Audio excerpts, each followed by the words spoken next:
साथियों नमस्कार। विपक्ष का उठाया हुआ एक सबसे जरूरी और सबसे बड़ा मुद्दा जातीय जनगणना। अब सरकार इस मुद्दे पर मान गई है, यह राजी हो गई है कि देश भर में जातीय जनगणना करवाई जाएगी। लेकिन सवाल यह है कि क्या यह जातीय जनगणना आने वाली 2026 में आने वाली परिसीमन से पहले हो जाएगा? यह सवाल अभी उठाया जा रहा है। एक सवाल और उठाया जा रहा है कि जो लोग इस जातीय जनगणना को साफ तौर पर खारिज कर रहे थे, खासकर भारतीय जनता पार्टी और उस खेमे के लोग, अब उनका ये यू टर्न कैसे सामने आ गया है? क्या वे विपक्ष के दबाव में अब आ गए हैं और विपक्ष की भाषा बोलने लगे हैं? क्या उन्हें यह समझ में आ गया है कि देश में जातीय जनगणना की आवाज उठ रही है और इस मुद्दे को देश की जनता जरूरी मानती है? और तीसरी बात, इस पूरे घटनाक्रम में यह सामने आई है कि राहुल गांधी और विपक्ष के तमाम नेताओं, विपक्ष की तमाम पार्टियों की एक बड़ी जीत हुई है।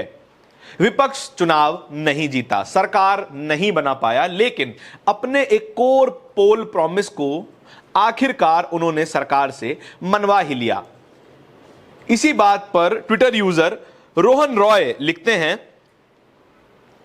So Rahul Gandhi with 99 seats got his election promise of caste census fulfilled by Modi with 239 seat in less than a year।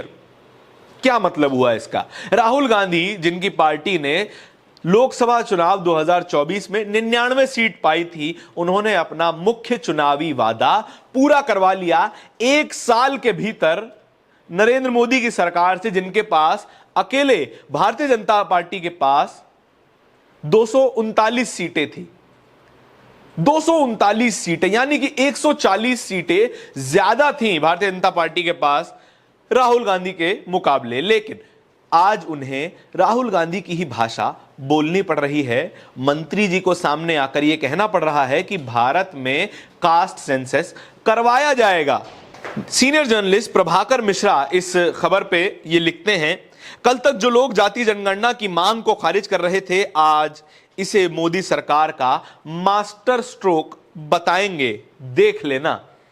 और ये साफ बात है, टीवी का तमाम मीडिया, तमाम गोदी मीडिया के चैनल जो कि जाति जनगणना की मांग को जातिवाद बता रहा था, जाति जनगणना की जरूरत नहीं है ऐसा कह रहा था, वे लोग आज शाम की डिबेट में साफ तौर पर नरेंद्र मोदी का मास्टर स्ट्रोक इस फैसले को कहने वाले हैं।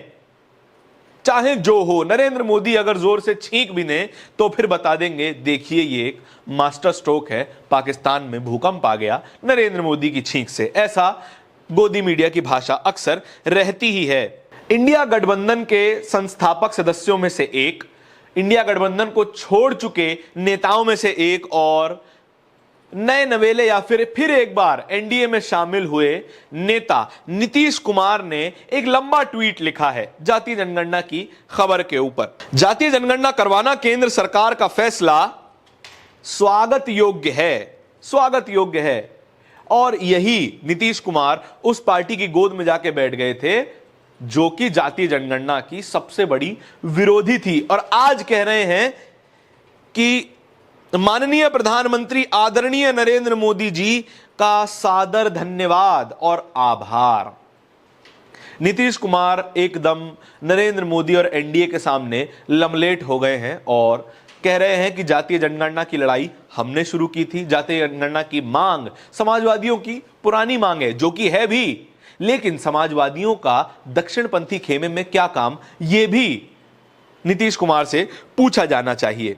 अजीत भारती, अनऑफिशियल भारतीय जनता पार्टी के प्रवक्ता और खुद को पत्रकार बताने वाले ऐसे व्यक्ति हैं जिन्होंने राहुल गांधी के बारे में घटिया ट्वीट्स किए, घटिया बयानबाजी की, लेकिन अब वे एक तंजात्मक तरीके से कह रहे हैं, मैंने तो पहले ही कहा था राहुल गांधी ही सरकार चला रहे हैं। लेकिन ये कहा कि इस ट्वीट को कोट ट्वीट करते हुए ये कहा, यह भी आपको पढ़वाए देते हैं।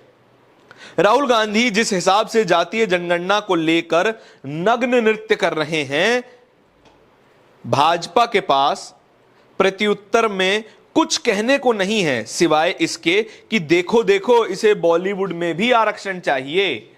अजीत भारती की सोच निरी आरक्षण विरोधी हमेशा से रही है और जहां जहां वैध आरक्षण की मांग हुई है, वहां वहां अजीत भारती उसके विरोध में दिखाई दिए हैं और भारतीय जनता पार्टी के भोंपू बनते हुए साफ नजर आते हैं और अब तंज करते हुए लिख रहे हैं, मैंने तो पहले ही कहा था राहुल गांधी ही सरकार चला रहे हैं। और राहुल गांधी ने पहले ही कहा था संसद में खड़े होकर कि हम इसी संसद में जातीय जनगणना को पास करवा कर रहेंगे, जो कि मोदी सरकार ने अब कर भी दी है, ऐलान कर दिया है कि जातीय जनगणना होने वाली है।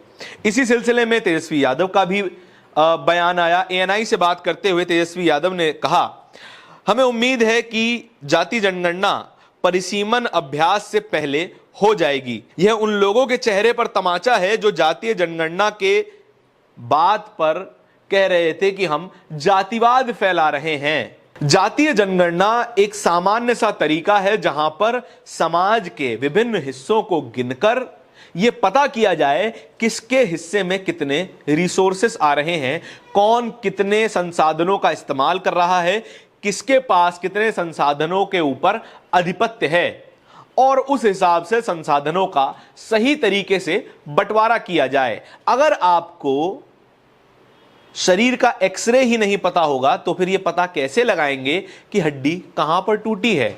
यह बात मैं राहुल गांधी के एक बयान से रेफरेंस लेते हुए कह रहा हूं, जहां पर एक रैली में भाषण देते हुए राहुल गांधी कहते हैं कि जातीय जनगणना देश का एक्सरे है। लेकिन जातीय जनगणना होने के बाद किस तरीके से नीतियां बनाई जाएंगी, किस तरीके से उन नीतियों को जातीय जनगणना के डेटा के हिसाब से एलोकेट किया जाएगा, रिसोर्सेस का बंटवारा किस तरह से होगा, यह ज्यादा बड़ा मुद्दा है और ज्यादा सोचने वाला विषय है।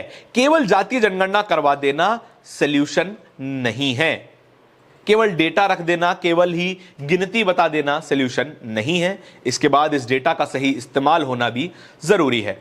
आपका इस फैसले के बारे में, सरकार के इस फैसले के बारे में क्या विचार है, इस खबर के बारे में क्या विचार है, ये कमेंट सेक्शन में बताइएगा जरूर। इसी तरह के वीडियोस और भी देखते रहने के लिए बोलता हिंदुस्तान को सब्सक्राइब जरूर कर लीजिएगा। बहुत बहुत धन्यवाद।